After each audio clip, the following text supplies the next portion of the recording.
You're listening to Men of Abundance, episode 185. This is Pay It Forward, Aloha Friday. What can we learn from the growth of a lobster? Welcome to Men of Abundance, the podcast for those looking to level up their lives by hanging out with some of the greatest leaders and established professionals in our community, living a life of integrity, honor, and the abundance mentality. Prepare to pay it forward with your host, former Army medic turned lifestyle entrepreneur, Wally Carmichael.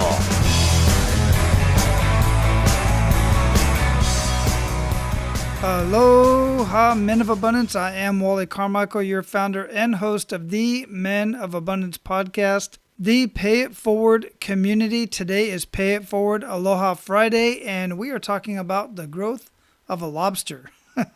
This is actually an analogy and an idea that I got from a video that I watched of a rabbi who was talking about the growth of a lobster and relating that to the stress that humans go through.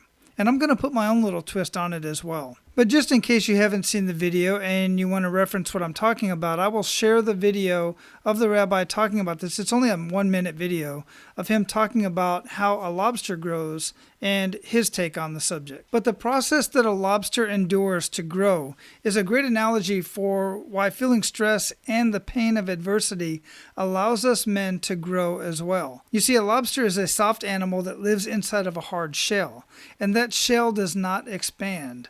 So when the lobster starts to feel uncomfortable because it's growing and it's outgrowing the shell, it's outgrowing the space that it lives in, it goes to a safe place where it's away from predatory fish, because this takes a couple of days and the lobster is extremely vulnerable during this time.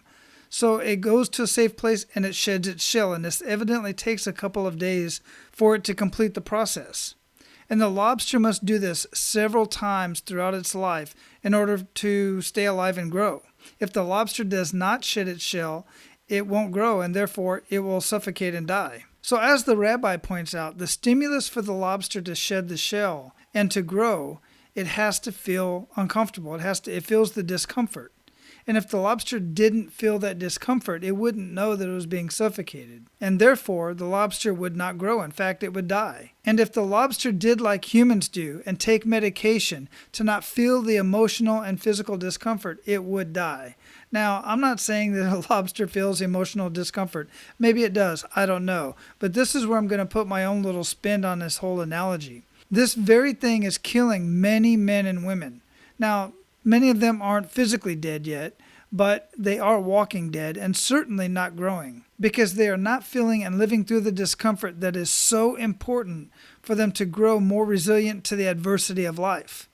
You know, every single one of our guests on Men of Abundance have shared their kick in the gut moment.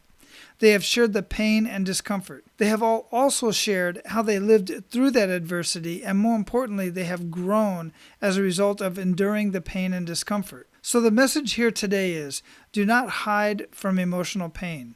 Confront it and deal with it.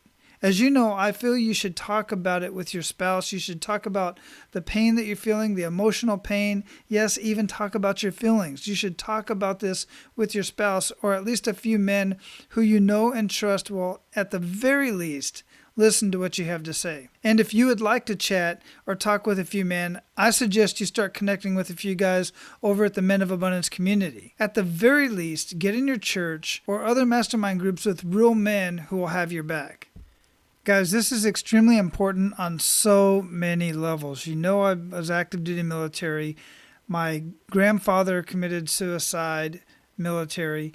My uncle, who was in the 101st Airborne Division during Vietnam, killed himself, PTSD, didn't even know what it was back then. There was no treatment for it.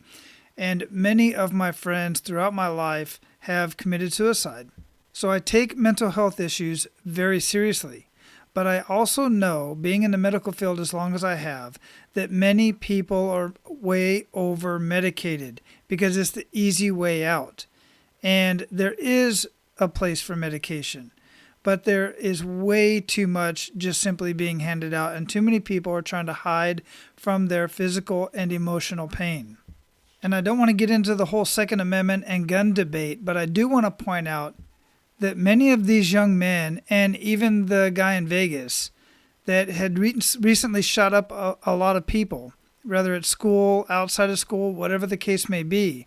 Every single one of them had a couple things in common. They didn't all have mental issues. They weren't all mental cases. But all of them were lonely men. Not one of them had a group of men that they were talking to, that they could communicate with.